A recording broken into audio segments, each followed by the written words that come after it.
me! Episode 375. You've got to throw some cold water on this situation. Start talking about nerd stuff. You guys rock. And now, here's Will and Trent. It's comical, really. No one listens to the radio. I wasn't even listening. I was listening to podcasts. Podcasts are great. Radio's boring. After that, I need a little Mark Evan Jackson. This is too. Mark Evan Jackson from everything. You're listening to NetHeads. That was an absolute nightmare, but welcome everyone to another edition of NetHeads. My name is Will. My name's Trent. If you want to take part in the program, the best way, if you're watching live, click the video, enter the chat, especially on the YouTube. You can still use the hashtag NetHeads, but use it everywhere. Let the world know. In case you're wondering, Trent, I hate the trope, okay? I hate the trope that, the technical issues. I had everything closed, but I did everything in Google because it's got my password saved, right? And then I forgot that there was a Firefox window open. And of course that's on the YouTube. Wonderful. So if you're wondering what that hellish nightmarescape was that you were listening to, no, you didn't enter into the fourth ring of hell. It was just the wonderful audio from the. Are you okay? Did you lose your eyes there? I don't know if it's allergies or what. I started watering. I understand. I have that effect on people when they look at me. Yeah, you choked me up. There we go. By the way, it is very nice to see you, and welcome to the chat, ZB, Miranda, Janelle, and that fracking cat. Oh, kitty! Right, there you go. We're kicking it old school now. If we just had a Venator 2000, we'd have the complete matching set working for us. Welcome everybody. Trent, it is so nice to see your face again. I've alluded to what's going on without telling people a lot about your life, but part of the reason why, even though we're coming back weekly. The reason why Tony, thankfully, has been there to, I don't want to say fill in, but to co-host when you're unable to co-host, because I think that's a better way to put it. Welcome, Geek Renderer. Good to see you. Also, I basically said that you were teaching. You were a teacher. Yeah. So does that mean I can now call you professor? You can call me instructor, because a professor is a whole different pay grade, a whole different level. I'm an instructor. Excellent. So Instructor Trent, are you able to say what class or classes it was you were teaching? Yeah, I was teaching information technology and learning systems, 4220 and 6220. Oh, so does that mean it's like one level and then another level? Yeah, so it was congruent course. So two sections. One was a master's section, one was an undergrad section, and it was for video production. See, now that's the part I alluded to as well, and I'm glad to hear I got it right. Or no, when people were asking me, I don't think I said anything here. So that's interesting. So that's actually two courses? Yeah, technically two courses. Yeah, I had a total of 24 students. Wow, so two courses. Naturally, there was some other time where you just taught one course, right? Nope, it was two courses the whole time. You went in blind. Your first time, you're like, you know what, guys? Not just one course. I can handle two. Yeah, and I was asked to teach 2 weeks before the semester started. Oh, even better. Even better. Somebody get a hold of some bad sourdough, or let's not get into it. No, the guy who was teaching it is like, I'm kind of wanting to transition out and maybe looking at retirement, so maybe someone else could take over. And they're like, oh, who do you suggest? And he's like, you should talk to Trent. Oh, actually, that is extremely beneficial and very. Yeah. Now, and never mind. I don't want to I'll ask the next question off air because one way or other the answer is good or depressing. What I got to ask, man. So, first of all, cool to hear that you did it in video production, which is interesting because I think even recently I had reached out to you just talking about multicam editing within Adobe Premiere, for example, right? Yeah. Mm-hmm. And I gotta say, really cool feature, except the times where for some reason I can't get the synchronization right. Doesn't happen very often, but recently I had everything lined up perfectly, and I think I was a little too clever because then when I did it, it was all out of sync again. So I'm just like, never mind, I'll start over much quicker.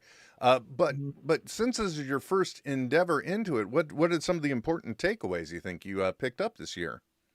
Oh, well, oh gosh. This cohort really likes structure. They like having outlines of what's happening day to day and what they're going to be graded on in 3 weeks to come. They love structure. Interesting. And so that means, and again, the amount of time you had to prepare for a course? Exactly. And on top of it, like I told them, like from the get-go, I was going to try to teach it, because these are upper level, like an upper level course for undergrads at least, and then just like a master's course. So the master's students didn't have an issue with anything, but I just told them, like, I'm going to teach this as if it were a job. Like this is a good preparation for whatever field you go into. This is how people are going to work in a job. I'm going to give you something. You're going to have an X amount of time to figure it out. Contact me if you have questions, and I'll supplement stuff along the way. But it's, since everyone had completely different projects and everyone was on a totally different skill level. I had a student who had literally never done any video production before, like no editing ever. And then I had another student that is a legitimate professional 3D renderer. Like he sells his assets to companies all the time. Oh, I think that's illegal in Utah. Well, international market, Oh yeah, there you go. So like, yeah, and so like there was no way that I could like walk everyone through the same stuff week after week, because some students would just totally check out and others would be like so over their heads they wouldn't know what was going on. So since everyone was at such a disparate level, it was actually kind of a great way to teach everyone, despite everyone's protestations. In 3 years, when they get their first job, they're gonna be like, oh shit, okay, yep, I've done this before. I know what's going on. Look, man, the name of the game professionally, folks, is fake it till you make it. Okay. 100%, dude. And it's the same thing. Like getting a degree is important because it shows that you're capable of doing something difficult for 4 years. And so then an investor or your boss can then see, oh, you're worth putting money into because you can do something hard for X amount of time. Yes. And you're going to get trained for anything. Like everyone has their house style. Everyone does something differently, or they wanted exported a certain way or whatever. So like just learn how to learn and you're good. My professional career that I have, that, and for those of you like, oh, he works for Kevin Smith, that is not my career. And well, I think it's very important to make that distinction. It's important that people know this. Yeah. I've made mention before, I am in basically security, IT security, kind of specializing in certification audits. Okay, it's the best way to put it. And your handshake. Yeah, and the thing is, I got into the compliance realm because the company I was working at really liked me, and they were having staff reductions because it was 2008. So they're like, how do you feel about doing compliance? And I said, you know what? I love the thought of doing compliance. Following rules and structure sounds fantastic to me. Uh-huh. Where can I sign up? Yep. So believe me, the idiom of fake it till you make it is very much true. I think the only other valuable skill that you could have given them in your coursework is the determination of what that generation's circuit city is. Do you know what I mean there?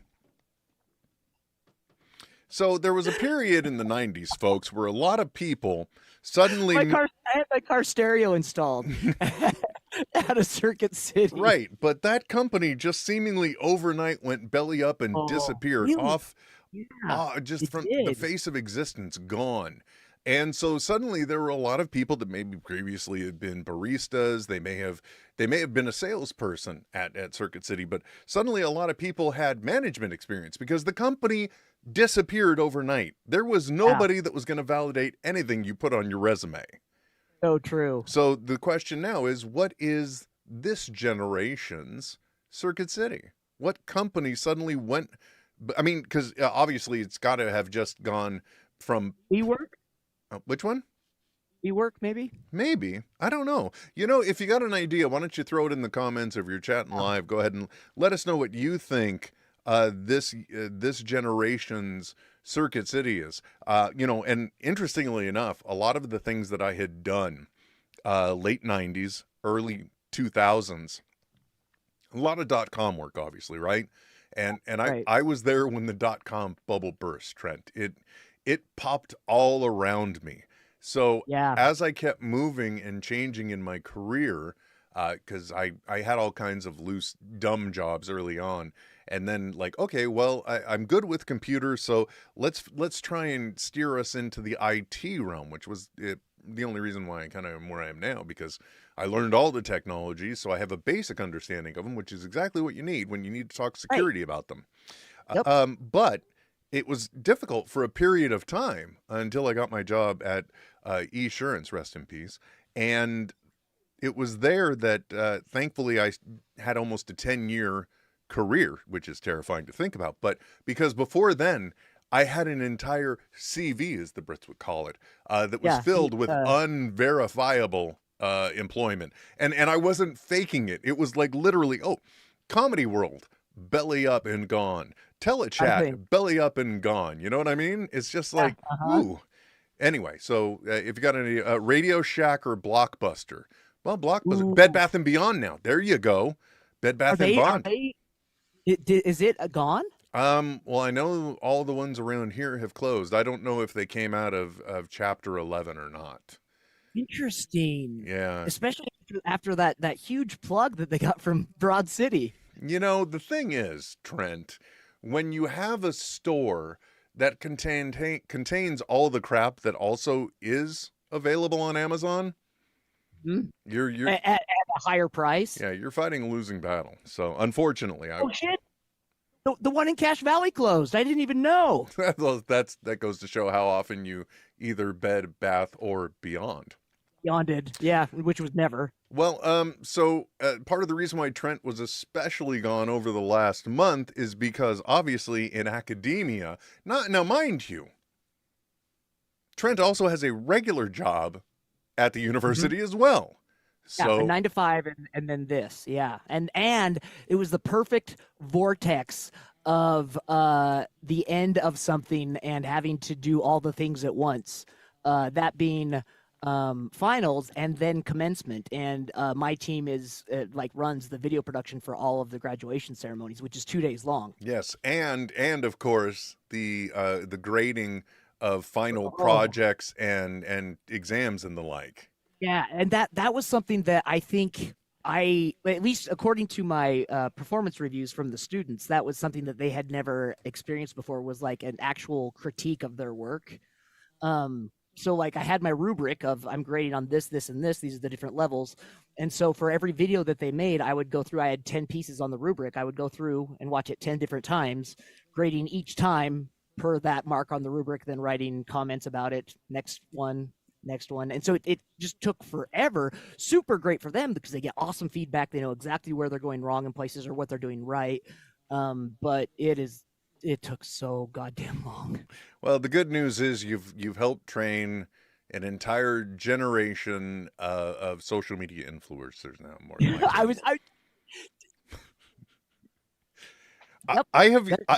There was more than one student who had aspirations of that. It's well, we've often reflected upon it, but especially because I have a 9-year-old. I've been through it now with 2 children. You know, right. I have Emily is now 20 years old, but you know, in her teens and late preteen, preteen and teens, you know, there were aspirations of being a YouTuber, right? Right. Yeah. And now there are just aspirations of being a you know, I love the term content creator. Yeah. Well, actually, at least that's better. Content creator is at least better than just influencer, because if you're a content creator and you're able to make a living at it, you're at least making a product, right? Speaking of content creation, there is a trend for content creators that bled into my class that I had to like show them why it made no sense and why it was such a bad practice. And anyone that's doing it is kind of lazy. And that is these single camera jump cuts to complete a sentence. Oh man, but that's It's the style. They all do it. They all have one camera, and instead of like doing 3 takes and then nailing it on the last one, or just leaving ums in there like normal conversation to make you feel, likable or somewhat like empathetic to whatever you're talking about. Like they're doing these cuts to where like some people are doing like, I don't know, 8 cuts in 10 seconds just to have a sentence. It was mind-blowing the amount of like editing they were doing when they could just like redo it once and be done. There was a time early 2020 and the like, where I was kind of, at first I was conforming to the norm because it's been around a little while now, and there would just be jump cuts that made no sense to me. So much so that I believe people were actually doing jump cuts, not even for correcting their content, but just for making jump cuts. Just to be like everyone else. Yes, it's bizarre. So what I have done in my content creation journey is I didn't really conform, but I just made it make more sense to me. So in my head, before I'm doing a shot, I'm thinking out about what is the part I want to say here, because I know the next thing is going to be me going to another shot.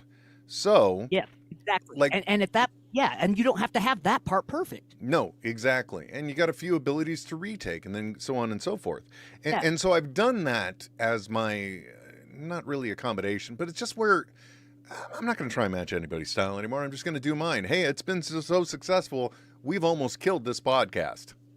So obviously. Yeah, many times. What's interesting about that actually is that originally the drive to do everything was out of the desire to get people to come to the podcast because I wanted to build it up and monetize it. Now, while you have been gone, Trent, actually, no, you did catch a little bit of this too, because I did do some videos like at the end of the year and stuff. So clearly I would have talked about it. But instead, it's kind of like it's the inverse. So many people have podcasts now. It's the passe thing. Well, and it's the nomenclature is confusing as hell. I get people all the time that will sign up for studio time saying they want to record a podcast. So I'll set them up for the audio studio. And they're like, "No, we're going to do an interview in front of the video and stuff, so you can cut back and forth and stuff." I'm like, "Not a podcast." Right. Miranda Janelle, by the way, saying, "We won't let y'all stop. You're stuck with us." Thank you. You know what? That's the beautiful thing about Patreon. As long as there are people that are supporting the podcast on Patreon, I will always be doing it. Even if, granted, I still really haven't broken much off for Trent for that thing. Don't need it. Fine. But, because those are the people where I intentionally try to really do this for, because, they're the ones that are putting their money where my mouth is. I guess, I don't think that's legal either. No, not in Utah anyway. Definitely not. In that 5th largest economy in the world over there in California land. I don't know about you guys, but not here. I don't think it's, well, and now everybody can just do it in their bedroom with an account over on their family owns thing. It's true. So on yes. But inadvertently, in doing all these things in an attempt to make the podcast more popular, instead, those other things have become the main thing that hit the eventual goal I always wanted, which was to monetize. It's I would call that a what's the term? Serendipity, right? An act of serendipity. Like it is, but that allows us to still do the podcast, which is the fun part. Yeah, that's very true. Very, very true. That is still something that's in our bailiwick, because again, I even said this to Tony as well, and really, it's scary. I clearly have a type. The only thing he doesn't have is the glasses, but I even told him though that realistically, the podcast, other than being one of my driving forces to create, obviously, I mean, even though I can't seem to get the opening straight to save our lives, long ago, I would say we've converted more to being a video product that supplies a podcast rather than the other way around, right? Yeah. And it's more interesting to me to do it on video. Again, Oh, for sure. not legal. But in that regard, you know, nobody, like you said, nobody knows what a podcast is now. They think it's this. But yeah, I still really enjoy doing this. And what it all boils down to is just a good conversation with my friend that hopefully somebody wants to listen to. And by the way, just so you know, Mr. Marvelite in the chat, also Tony, says the dynamic duo, glad to see you, Trent. See, guys, I can successfully be in a throuple. Ha!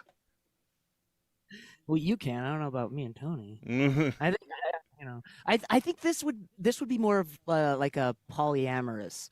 It would be a throuple as if Tony and I were like also a thing. Okay. Right? Yeah, you're right. Maybe. Yeah, definitely. Instead, this is just, look, it's, the thing is, I told them I need an open relationship. It's just, Right, yeah, and that's fine. And we don't need to define it. no, It's ethical. That's what's important. I'm aware of what's going on. we're not putting labels on anything. We're No, not. it's 2024, you know? So, Trent, with all this stuff going on, clearly, the end of the school year has meant so much more to you this year, I assume. I don't know if it meant more, but it definitely consumed more of me and my soul. Which is crazy because I already felt like you were burning the candle at both ends. Well, yeah, but this is a good. It's everything that I have been doing has put me in this position, which is where honestly, like, I wanted to be since day one. Like, but there was just never like a spot or I don't know. I'm happy to be teaching. I hope I can do more of it because I really enjoyed it.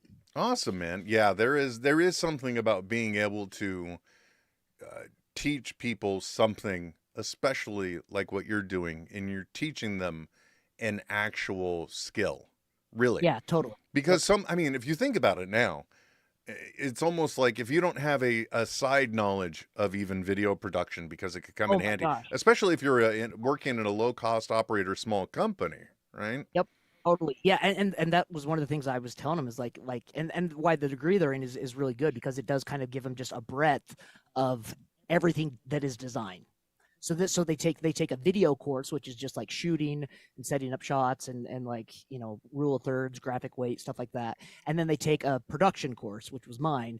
And then they're on to something else. So then they're into like Photoshop and then they're into like other stuff. So it's all of which I have done in preparation for tonight's program, you know? that's what I'm saying. Like there's any part of design, it's all touching each other now, like, so like especially at like a smaller company, like unless you have like ACE after your title, you don't get to just edit. No, and you know the other part that sucks too now is that the reason why you need to know video editing is because, like, let's say you're doing your podcast like we are on YouTube, but now Trent, you've also got to find that slightly more or at 60-second best bit of your podcast, of your product, to be able to put onto Reels, onto YouTube Shorts, onto TikTok. Because, you know, I don't even know. I'm too tired. We can't compete with these kids, Trent. And you know, when it comes to podcasts too, talk about a completely oversaturated and now very niche dominant vector. Yeah. Yep. Because there's 4, you know, or maybe 10 that everyone is subscribed to, and then after that, it's just, you know, we just need to figure out the 2. I don't want to say schlubs.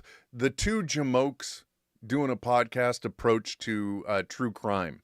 That's the new direction we'll go. Dude. Yes. Yeah. Mm-hmm. Which I yeah. Mm-hmm. It is. I've never fallen into true crime. It's never been like a genre that I'm like, ooh, true crime. I appreciate it, but I see people get sucked into it, not unlike porn. Oh, even more so, my friend. Even more like so, because that they can enjoy anywhere. You know what Yeah, I mean? exactly. And there's no shame. No. There's no like societal shame about it. It's like, oh yeah, that really happened. I want to learn more about And they that. keep their pants on, hopefully. Well, yeah, I was gonna say hopefully they are. I'm just telling you, man. Maybe that's what we need to do. But that is neither here nor there at this time. Congratulations on making it through your gauntlet. To say that I am proud of you would not be expressing it enough. It is a very noble thing to take of your time to teach people to fish. So Thank you. my hat is literally off to you because I'm not wearing one. So, Trent, I'm a tech addict, right? I've heard tell. I mean, there's 6 robots behind me right now. Oh, and they're all on their own. Yeah, there's the 2 vector robots, the 2 ortomies. The one didn't get back to his charger, and now he just looks like he's staring at the green monolith. It's creepy. He's just staring at the charger like so close, so far. I just didn't make it, which, by the way, is getting to be a real problem. As a matter of fact, my original vector has to go out for service. I'm paying a third party to actually replace its battery, because maybe it gets off the charger for a few minutes and then it's done. Oh, there's nothing left in it. Yeah, so that's the problem with these batteries. But it's amazing because I've actually got problems with almost every category of robot. The Ortomi cubes are the only ones that don't have issues, because I just mentioned Vector. He's got a problem with his battery. And this emo robot right here, you're not going to believe this. Charging right now? Yeah, you're not going to believe this. So I'm sitting here and suddenly I keep hearing it wiggle its foot. Keep hearing the servo go off. Like, what's going on? And I turn around and suddenly I'm thinking the only thing I can compare it to is the robot seems to have acquired like essential tremors. You know what I mean? Yeah. He's got like palsy or Parkinson's. Because his foot just keeps shaking. I emailed the company. I took a video of this because like sometimes it's subtle, sometimes it's so much it's moving itself across the table. Yeah. Get what their response is. Because I'm like, hey, is it a mechanical issue? Should I be concerned? Do I still have any kind of warranty? And their response was, and I'm gonna cut to you so we can get the reaction. Their response was, how handy are you? I kid you not. They want me to take the robot's leg apart. You just say they're gonna have you do surgery on the robot, and I have to do it on both legs, because what they want me to do is extract the servo from one and move it to the other side, and it may fix the problem. I was gonna say as a means of troubleshooting, essentially, to see if it fixes it or not. I hate to say it, but I also understand, because I am in the U.S. and this is a product of China. Well, I'm actually impressed at the communication that was made. Oh yeah, they even had videos. The only thing I will tell you that, because I'm capable of almost all of it. There's not really that big of an issue. But the most disturbing part is when it says the tools that you need, and the first one is a lighter and a glue stick. So you're basically so in Trent, it's like a poor man's soldering. No, it's not that bad, but it is that bad because you this is literally the instructions. They tell you, to melt the end of the glue stick, then affix it to the front of the robot's leg. Once you are sure that has cured, it's dried, it's cooled, you must get the robot's leg in a specific position. Like in its in its motion, right? And then it's got to be off. And then, as they say, pull with force. Exactly, to pop the cover off. And I'm like, are you kidding me? Everything else kind of makes sense, but that one was the biggest stretch. I'm like, the first thing you'll need is a glue stick and a lighter. And I'm like, are you high? Am I smoking the glue stick to get the strength to get through this? Just a weird way to build something that there's no way to get it off, to extract the leg from. Again, not legal. Cover. Not in Utah. That's just weird. Like, why wouldn't you make it just so that, like, you see this little thing, just use your screwdriver and pop it off? Like, Well, or there's a common name for a tool that is it's a flat end, not a screwdriver, but a plastic flat end that's angled and it's like, believe it or not, the technical term is it's a spludger. Okay. okay. I know it sounds like a position in Quidditch in Harry Potter, but it's not. It's There's no sneak involved. It's a tool. Well, not in Utah, not in Utah. Definitely. That's used to kind of like pop those pieces off, but it makes sense because it's a really clean line. So, they never thought about like having to maintain these servos. Right. Or more to the point, Trent, they're the factory. So they're like, yeah, you have to go through all this, but we can just take it all apart and release it from the inside top for the piece we don't want you to break. Right. So, maybe it's a terrifying thought. Now, the good news, though, Trent, because of the era we live in, as long as I use that around the neck camera mount, my folly of doing this, I can combine it with this angle and I can have the phone on the camera. It's content. Yeah, totally. Yeah. And then once you throw it up, you will be your most watched video. I don't want to say that's the case, but more than likely it would be, especially like the vector robot shakes that I do every year. I do one a year. I finally figured out why they're so successful, other than the fact that the robot makes funny faces. It's because nobody speaks in those videos. You don't need to know English, Spanish, Chinese, Mandarin, you don't need to know any of that. It's just some jerkwad shaking a robot. Yep. No, that makes total sense. And I didn't even realize until like I was just looking at them like, oh, I do one of these every year and I haven't done one yet. Because past me was like, oh, I got to get views. Let me do that. This time I'm now, again. Now it's a thing though, right? Yeah. Well, and it's a thing now. Yeah, but the landscape is, well, no, it's not even just like, oh, we got to keep this going like that dude that used to do the cool 21st of September videos. No, it's not that. Now it's just at least a guaranteed piece of easy content that I can create, because the more regular videos I do, I have the ability to sneak in a sales video and offer a product. And this one is just more. It is what it is. Exactly. It's the easy thing. But, and I've got anyway, I'm not going to tell you. Why am I going to bore you with my content calendar? Nobody wants to hear about that. But you know what they might want to hear about? Where I was going with the technology before I went off on the robot tangent. Which, by the way, I even got a robot for my daughter. It's called a Luna. It needs to go in for service. So I kid you not. All of them they've been F since Jump Street, my friend. Yeah. Yep. Without even being 21. Yeah. Speaking of which, instead of getting into huffing glue sticks, I think I want to kind of steer a little bit into the direction that I was kind of bringing up with the whole technology speak, which is, I am pretty sure, Trent, I've seen the most terrifying thing now on the internet. We've seen a lot of work in the AI sector, naturally. In fact, I shot a Zoom conference, like not a conference on Zoom, but Zoom is using our university as like a test ground for a lot of their new products, and they have the AI that's being developed right now. It's the term we use, folks. I know it's not actually AI, but yes, it's frightening.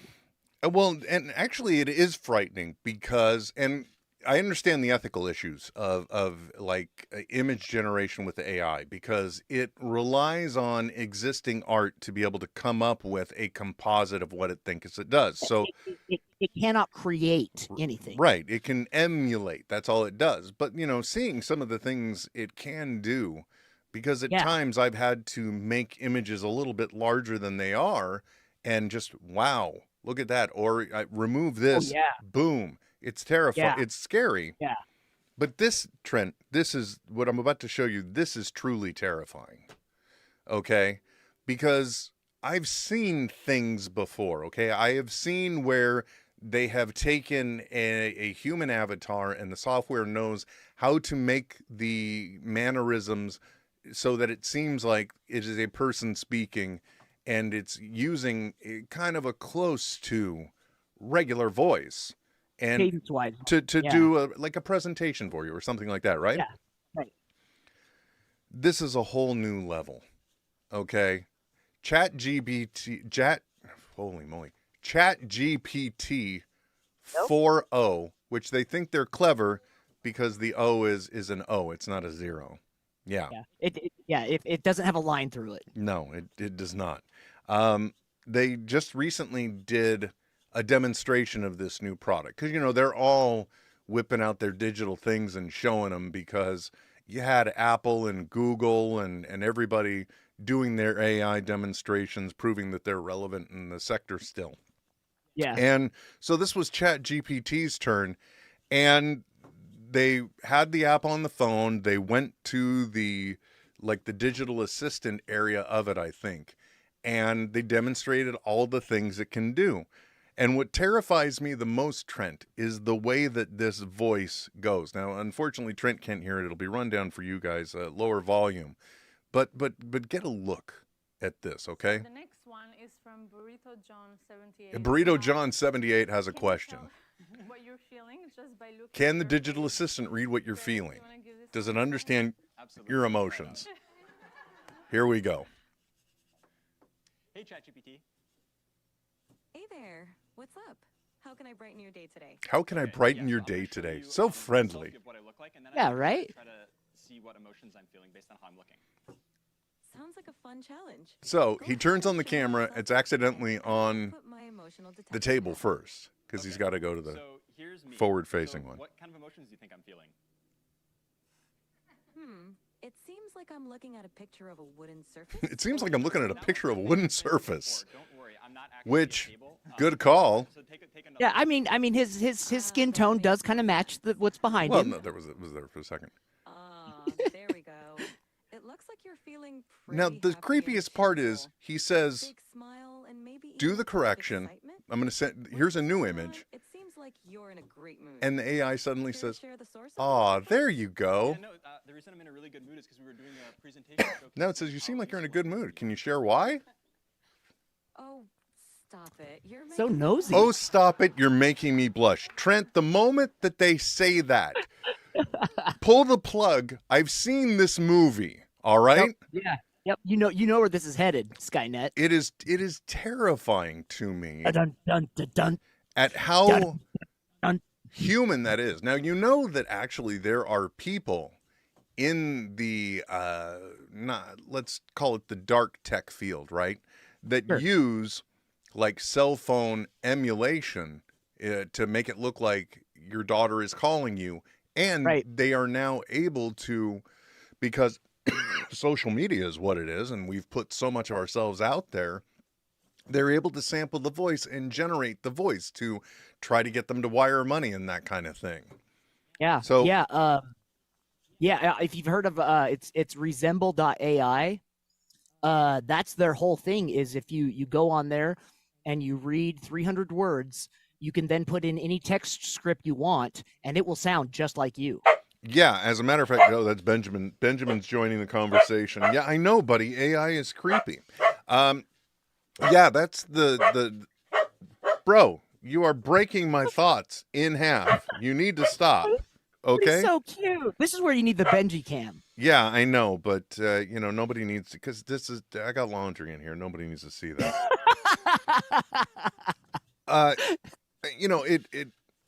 AI could be used for so much good, but again, like even during the actors strike, one of the podcasts that I listened to was the limited run of Strike Force 5, which is all the 5 late night hosts doing a podcast together, selling Right. ads, reading ads, so that way they could get their staff still paid.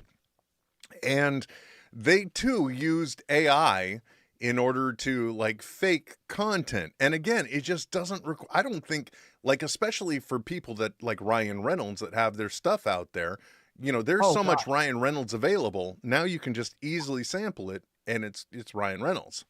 Yeah, at the I think it was the last Adobe Max conference. I think it was Adobe Max. They did an Obama voice that was spot on. Yeah. Like, I've even seen, like, I saw a Twitch stream I think it was near sometime last year when we all pretty much knew it was going to be a Trump Biden face off, right? And it was literally AI avatars of both presidents side by side reacting to the chat that was going on Twitch. That is insane. You know, Trent, here's what I want from my AI. Now that I do a lot of multicam editing, I just want the AI to analyze what I've got and do a preliminary pass on all of the cuts to the different angles for me. Yeah. Yep. Because that's the way I edit it. I'm looking at, I make it say, oh, I'm looking 2-camera edit. Okay, it's not big and special. I gotta ride the 1 button and the 2 button. That's what I gotta do. I press that button. But, I do it in a way where I'm looking at the waveform, and every time the waveform changes, like I see a lag coming in, this is a cut time. Yeah, totally. It's a quick, easy cut. And I want AI to do that for me, and that's it. And it's a first pass because I'm always going to go back and watch it again, and that's where you can make the refinement cuts. But exactly, and that's where exactly. Yep. But getting through that first initial 50-minute pass, having machine learning do that would be great. Yep. Having I don't know, did you ever see the Joaquin Phoenix movie Her, where basically his cell phone, wants to kill him eventually after it falls in love with him? Yeah, ScarJo was the Surrey surrogate. Exactly, that's right. Yeah. And so hearing that thing, I'm like, oh, that's what that is. Yeah, that is what that is, and this is going to get somebody killed. It's going to kill someone. It will happen. If they haven't put in Asimov's rules already, we're doomed. Oh yeah. Most. Oh God, what was I? Yeah, I'd actually just read a book that had one of the robots was pissed because it didn't have any rights because of Asimov's rules. Well, what you get. Speaking of getting, Trent, right now we're recording this. We're at 7:54 p.m. It's 8:54 for you. Lately, I have been getting some new coffee beans from, I think the name of the coffee place is Storyville Coffee, and this is not an ad for them, but Storyville Coffee out of Seattle, right?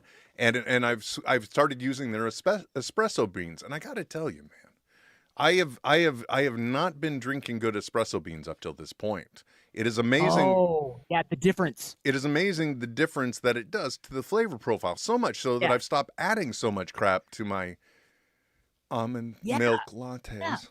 Yeah, like a true espresso is actually not Arabic or however it's pronounced beans. They're greener beans that have been roasted, and as opposed to the Arabic. Arabica? Are you looking for Arabica here? Yeah. Thank you. Those beans, yeah, because that's a bean that's usually used for just regular coffee. Hey Trent, para pendejo no se estudia.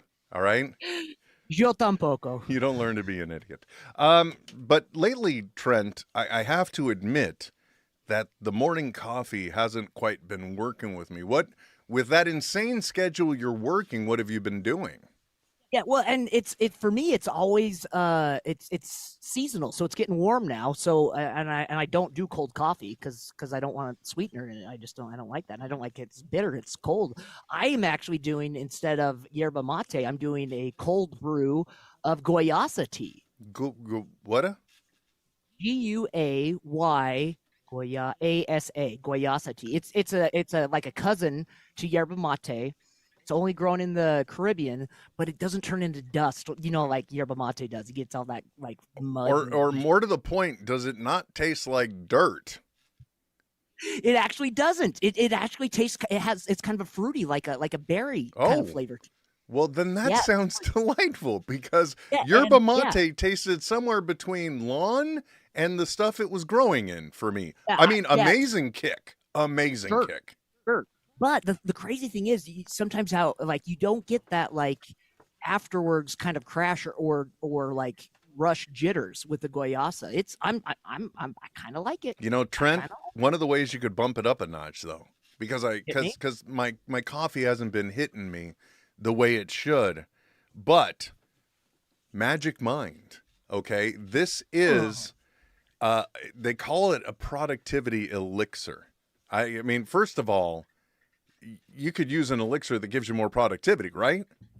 Sure, who couldn't? Here's the way that I have been enjoying it and I like it. Now, there's one of two ways. First of all, one of the things that you'll probably be interested in, and at least have a little bit of knowledge in, is the fact that, like one of the things that's in it, it's a special mix. It's either a coffee enhancer, not that you add it to it, you drink it with it, Sure. or Yeah. it can help give you energy and focus without the jitters without coffee too. You could do it one of two ways. Actually, Okay. really exciting thing that Tony found out last week is that it's also FSA approved.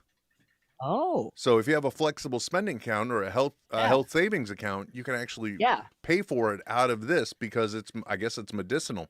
But it is amazing. It helps like get rid of procrastination for you. Are you familiar with nootropics and adaptogens, Trent? I'm not sure on adaptogens, but I am familiar with nootropics. Yes, it's along the same lines. It's stuff that will help increase blood flow to the brain, help give you clarity and focus. But the main ingredient, one of the first ingredients in this, is actually matcha tea. So. Oh, okay. It does have an actual caffeine source. Now, the other interesting thing, and I've been seeing this in a lot of products lately, is it has the lion's mane mushroom. I don't know if you're familiar with that, but it is both a nootropic and an adaptogen. Okay. That helps give you focus. There's one other ingredient. I can never get the name right, so we're not going to bother saying it. Well, and honestly, and this is kind of a big deal, at least for here in Utah, is vitamin D insufficiency, especially during the winter here. And I know that this stuff actually is like fortified a ton with vitamin D, which is super important. Like we think we're getting enough sun because, especially if you're not like a little kid drinking milk every meal. It's like most humans, especially in the winter, are vitamin D deficient. Yeah. And the other thing too, this is the one that I love. The other ingredient that has got in it is the cordyceps. Ah.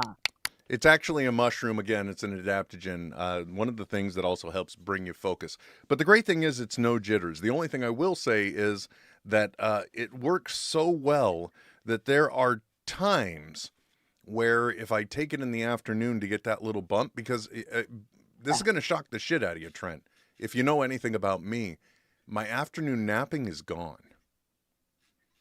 Really? I don't require a little disco nap around 5 o'clock. I don't require a 2-hour nap. And mind you, I've been working days where right now I go to sleep at midnight. I wake up at 6 a.m. Walk the dog, make the coffee, get life going. Magic Mind has really not only added to that, but one of the other things too that I can definitely tell you because I've been using it, I have lost a problem that I've been having, which is that I know I've got tasks to do. And for some reason, I can't overcome the hurdle of starting them. Yeah, because once you get started, it's fine. But it's that get up and like, okay, I'm gonna start it. I'm gonna do it. It's like, but it's all digital. It's not like we're talking about getting on a treadmill, man. You know what I mean? But still. No, but it's like the whole mental weight of just starting something else. Yeah, and that has been gone. Now, the great news is if you guys are interested in going along with Magic Mind, trying to give it a chance in your life, if you go to magicmind.com/ I keep forgetting to look it up. I think it's NetHeads 20, but let's make sure. I always forget, but the problem is now I'm going to pull up the YouTube when I do that, and then it's all going to go to hell, Trent. It's all going to go to hell.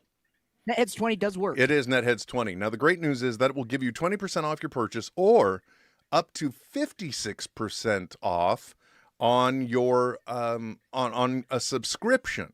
And I'm not kidding you. The subscription comes in handy because you get a 15-day supply, and then you become an addict like me, and you really enjoy that extra boost or that extra kick. The only thing I will say is that I definitely drop a bottle, but I also I don't use it on the weekends because I want to save for the weekdays when I really, really need it. Yeah. So again, magicmind.com / netheads20 if you want to get that 20% discount, or you want to get 56% discount on a subscription. And I will tell you, if you drink it alongside your coffee, it actually has a sweet, fruity flavor that, like, the other thing that I love to do is to take a sip of my coffee or my latte and then follow it up with this, and somehow it makes it even sweeter. I don't Yeah, understand the science. kind of like a chaser. Yes, exactly. Exactly, Trent. I'm doing shots at my desk in order to get stuff done. That's the only way we can say it. But they are magnificent. It really is. I'm shockingly have really gotten so much out of such a simple product. But man, it just wow. The simple fact of being able to get stuff done and having the drive to do things, such a great thing. Miranda Janelle saying maybe she's born with it, maybe it's ADHD. Yeah, I mean, there is something to be said about our neurospiciness. Dude, I mean, like, not while you've been gone, but, because it came up, but, like, I, too, was told, all those things that you've been compensating for and all that stuff, you've actually got ADD, which really opened up a lot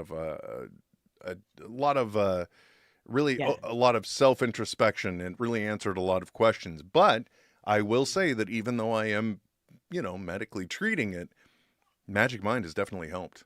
I'm not kidding. Oh, I can imagine. Yeah. Adding that focus-oriented stimulant. Oh, who knew? Yep. So yeah, definitely you guys can check that out. I would highly, highly recommend it. Again, Trent, there's a lot going on in the world, and we got some news. I'm not sure if it's good news or it's bad news. Okay? Okay. I'm just going to put it out there.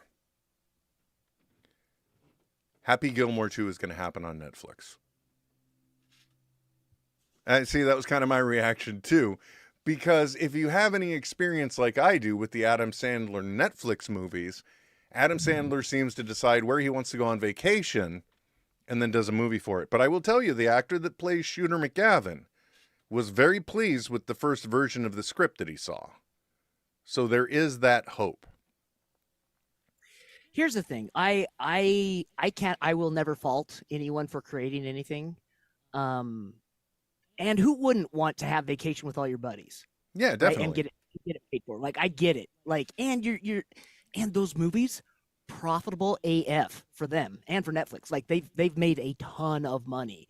Because they're kind of low cost. They don't cost, like, comedies in general usually don't cost a lot to produce relatively compared to other things.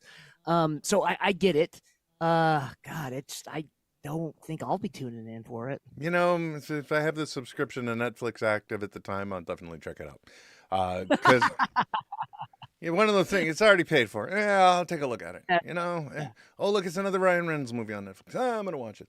Oh, well, I mean, you start talking about Ryan Reynolds, of course I'm going to watch it. Oh my gosh, have you seen any of Welcome to Wrexham? Yes. Yep. I was just going to say, yep.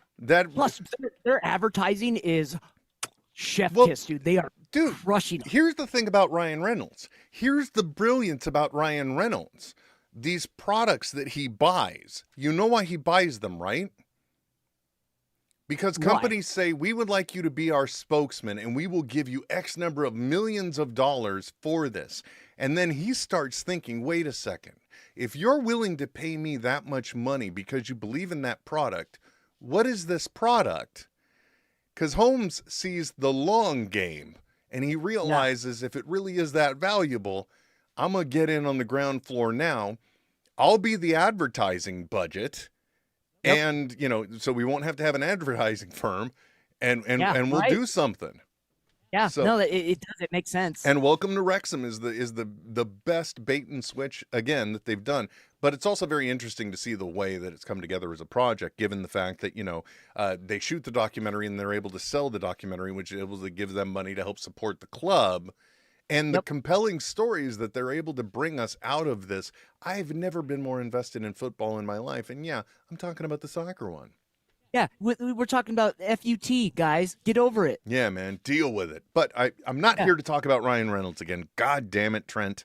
No matter how much you bait me into it, I'm not talking. It's so easy to talk about. He's so dreamy. He's just so likable. Right? I mean, everyone's favorite Canadian. Yeah. By the way, ZB pointing out, he sold aviation gin for millions and still promotes it, which is very, very true. That's probably contingent of the sale. Not what I want to talk about, though, because there has been a lot of media that has become available while you have been lost in the abyss. Unfortunately, I'm relatively certain you haven't seen one of the projects.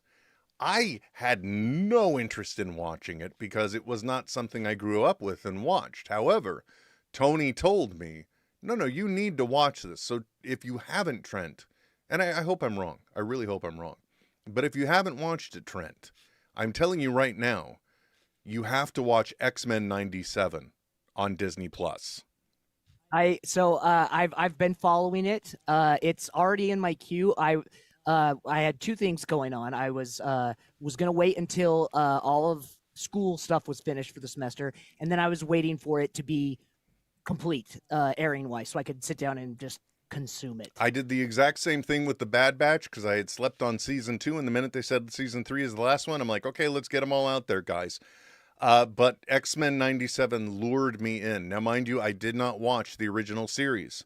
I didn't do it. See, and for me, that's yeah, that and BATS. Those two to me were more comics than comics were. Well, I growing up. mean, I've come to learn that the original X-Men cartoon derived a lot of source material from the comics, which is the way you should do it because there's such a back catalog of free entertainment to pull from there. And the animation was pulled from Jim Lee's designs, from his like panels. Yeah. And they've done a beautiful job of updating and mimicking that same design. Yeah, to the point where you're like, I know they're better than this, but I respect what they've done with it. Yeah. Now, the only thing I will say when you get into it, it is very surprising to me the amount of source material and storylines that they have condensed and jammed into these first 10 episodes. Oh, really? That's interesting because that's something that they did in the original series too, like when they did the Dark Phoenix story. But it was a little bit more of a slow burn. It was at least like a 2 or 3 episode arc. Yes. Oh, for sure. Yeah. There were, most were almost all at the least 2, if not 4 even. Yeah, and this is just like, wow, you guys went, I mean, they really do go through so much in the first 10 episodes, but I can tell you, having already traversed the journey, if you did like the original series, you're going to love this. You're going to love it, Trent. Dude, that theme song is forever burned into my brain. It's in there with like the Guile theme from Street Fighter. Just some things that I can recognize any version of it. Someone does like a riff on it. Oh, I know it. And they don't hide from it, my friend. They don't hide from it. But I will tell you, they even had a post-credit sequence in the season finale, so watch out for that. Okay. But I did love everything that I saw. I really enjoyed the journey. It didn't matter that I didn't know anything about the source material. Being the continuity nerd that I am, instead I'm like, oh, well, what was this? What was this story like in the comics? And just wonderful stuff. The other thing, Trent, that has dropped since you've been gone, and I really feel like I should have the Kelly Clarkson song on, but I don't. But I don't want to pay the needle drop, so don't do that. No. Another thing that has dropped is we've gotten new episodes of Doctor Who. I saw just the most fun little aside in their advertising where the actor is explaining how to pronounce his name. Oh yeah, because he had been saying it was Shooty, and then his mother corrects him and says, "No, child, it's Unshooty." Dude, when I saw that, I was like, I love this guy. Like he is the perfect doctor. I will watch all these episodes. Well, what I can definitely say of the new episodes, and this is true of the specials, and it's true of what we've seen so far, is it has all been very truly Russell T Davies. Okay, it is. Oh, thank God. Yes, I am on board. You had me already. Yeah, so they're definitely Russell T Davies stories, and Good. He did promise the writers' room would be more diverse for the second season, even though it's already in the can, because he wrote all of the first season, which I don't blame him. Yeah, and guess I'm okay with it. Like his episodes are always the best. They're good. Look, before he took over as the showrunner, I always look forward to Stephen Moffat episodes. Okay. Yeah. And I'm not saying that I'm not crapping on his run and all. I enjoyed everything he did. And there are pluses and minuses to Russell T Davies kind of oriented stories, but he is kind of going out on a limb with this. So I'm assuming you're just going to wait for the run to be done on that. Yeah. Oh, for sure. Yeah. Don't blame you. And I don't have to wait that long because the season's just so short. That's true. I think it's only. Well, Yeah, they're and like in 6. this case, I think it's 6 to 8 episodes this time. Yeah. It's not a whole Yep. lot. But I do like a lot of what I've seen. I really am I mean, it is just amazing to see in Shooty's performance. He brings an energy that I think has been missing for a while. And Yeah. the other thing too is that with this new showrunner of the old showrunner, Russell T Davies, coming back, is I think he is, and from the specials we already know this because he straight up told us this, but it's definitely a funner Doctor, and it's intentional. It's just Good. meaning to be a good positive energy, because seriously, honestly, the Doctor's been kind of a dour dick ever since the reboot. Well, and even yeah, I mean the way they kicked it off, even with Eccleston, and while we had moments of whimsy, there was always this underlining, just like fierceness of like this is do or die circumstances always. Not the case now, my friend. Now it's more fun and explorative, to a degree. I will say the second episode had a moment where I at first had a problem with it because it ends on a dance number. Okay, I'm not going to lie. It's a musical number at the end. But in one of the specials, we saw a thing where basically oh God, what is the name of the guy who was the game master? I can't remember it right. Anyway, it doesn't matter. Basically the bad guy in the third special, the toy master, was that what it was? I can't remember. Yeah. You know, he basically said, you know, his minions are coming. And there was also a lot of residual energy after he had been fooling around with reality around them. Yeah. So the second episode, I came to terms with it because, okay, there's that residual energy still there, right? Yeah. So it can be ridiculous and be a big musical number. Yes, it was the Neil Patrick Harris character. I couldn't remember if it was Toymaker or not. Anyway, so that's really good. Was there any other show? Nah, there's nothing really else I want to talk about. The one that that I'm actually really excited to watch, and I know it's old news, but Echo. Oh, that was an okay run. I mean, it was definitely more in lines with the more grittier street level storytelling. Yeah. That we would expect, if you will, from the Daredevil kind of universe. Right. Yeah. Kind of a more of the Netflix feel for when they were doing that. Yeah.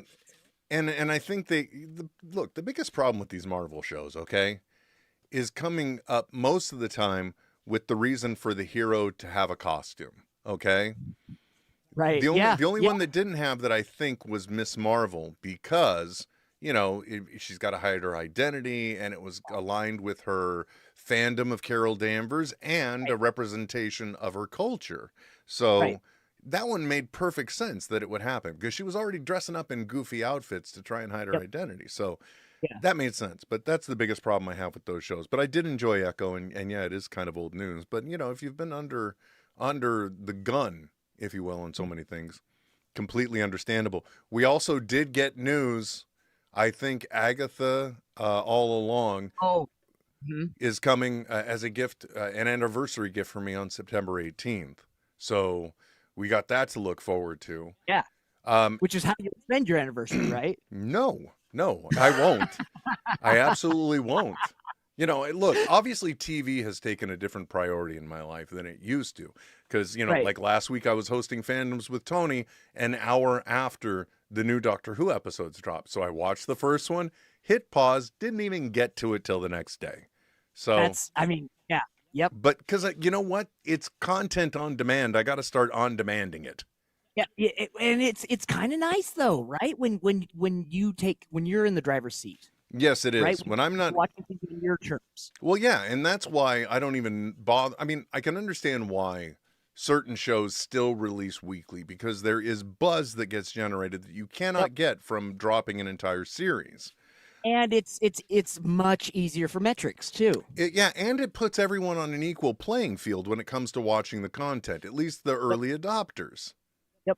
So I understand it. I just don't appreciate it sometimes.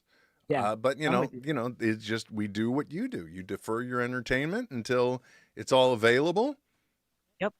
And I don't know. I feel like I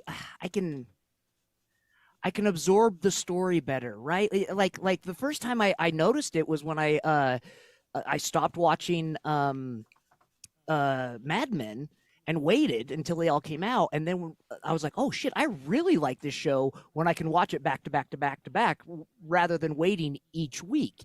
And then ever since then, it's just kind of like what I've been doing all the time now. Well, and plus, with everyone delving into streaming and never understanding, rushing to market, but not understanding how they make money, and then discovering they're going to be hemorrhaging money.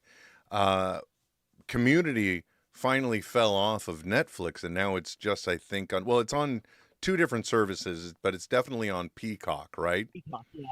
And interestingly enough, finally, now that it's gone back to Peacock, the 2nd season episode of Dungeons and Dragons has finally been restored to availability for the public. Good.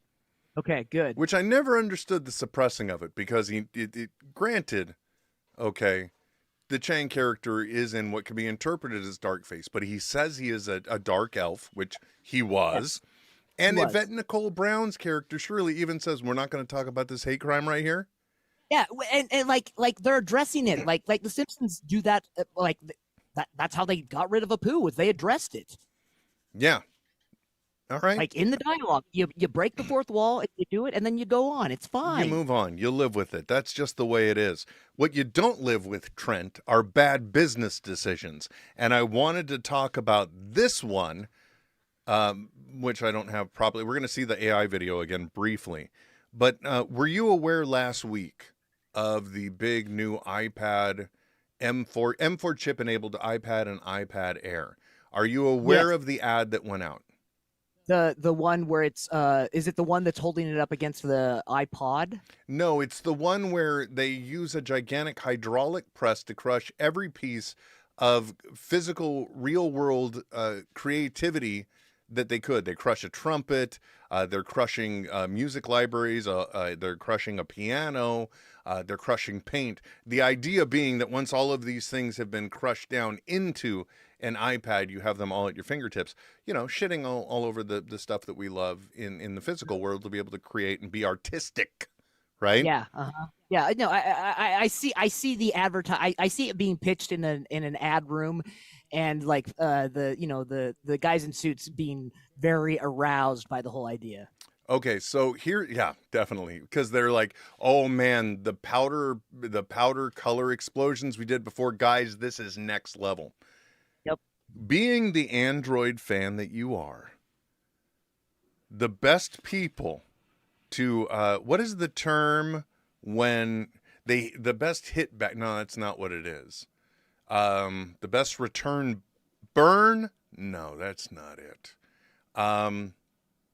Anyway, the people that really have done the greatest job of knocking Apple down a peg, believe it or not, is Samsung.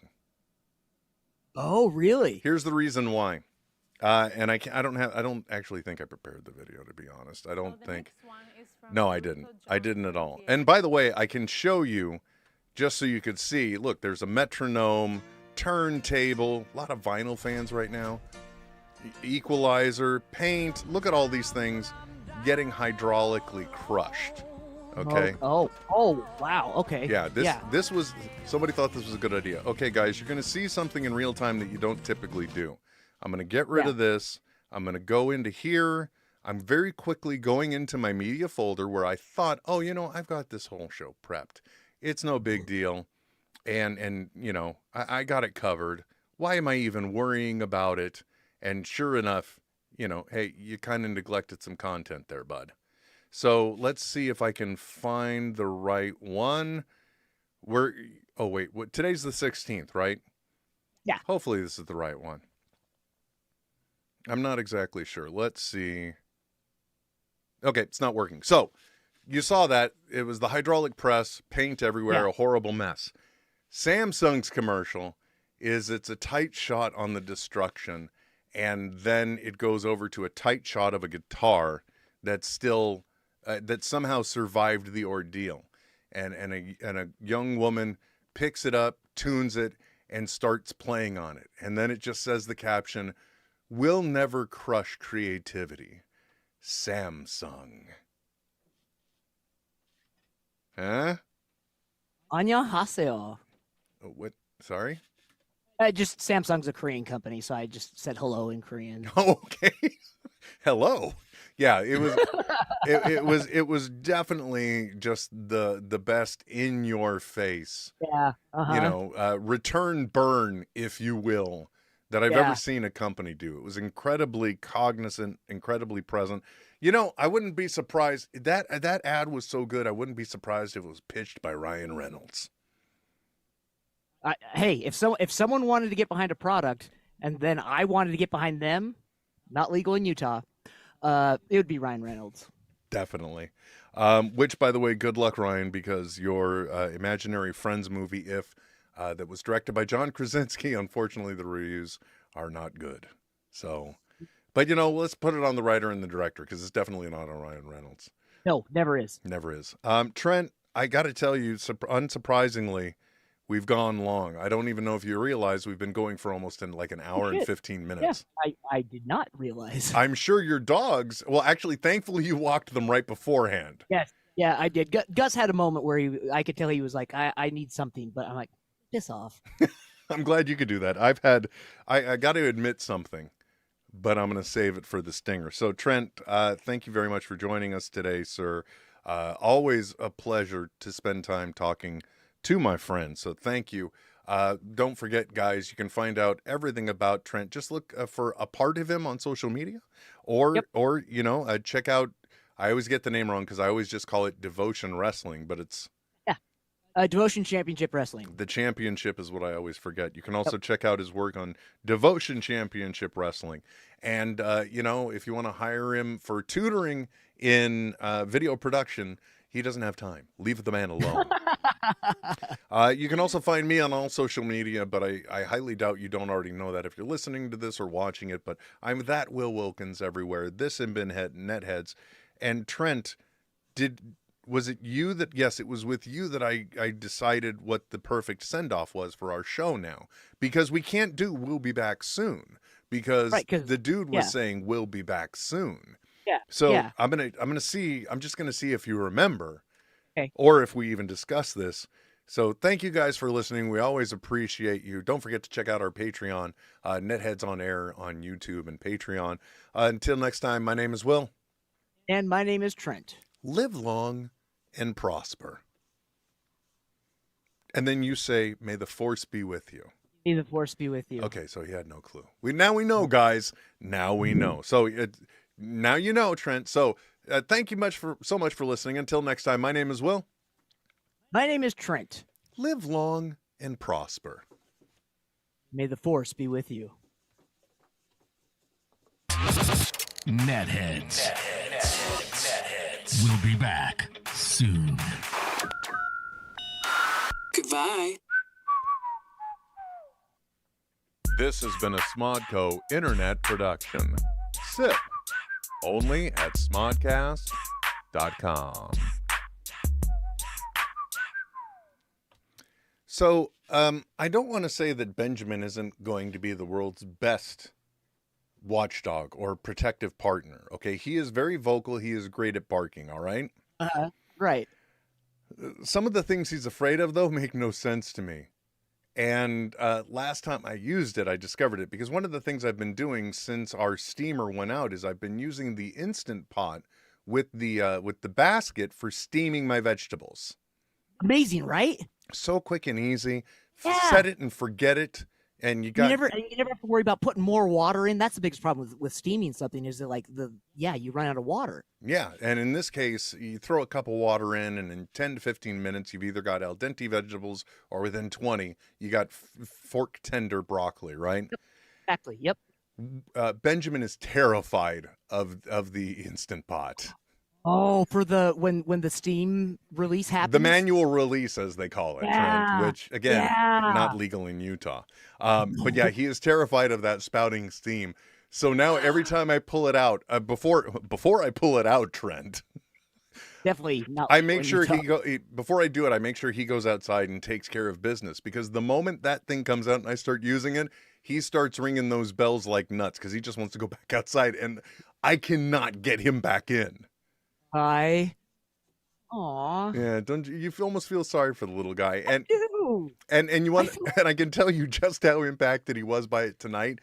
He's been by my side the whole evening. Like, he does not voluntarily come in here to get locked in, and he did Yeah. tonight. And now he wants to. He's like, yeah, I don't want to go back out there where that thing does the thing. No, right now he's laying there panting, going, why the hell aren't you turning the air conditioner on? He doesn't understand we gotta protect sound quality. He don't know. His little fuzzy ears hears it all anyway. Yeah, he's, and that's like, Denise doesn't really listen to the podcast anymore. And I said, you know what, honey, I don't blame you. You get it at home for free anyway. Hearing me talk, you perverts. Yeah, no.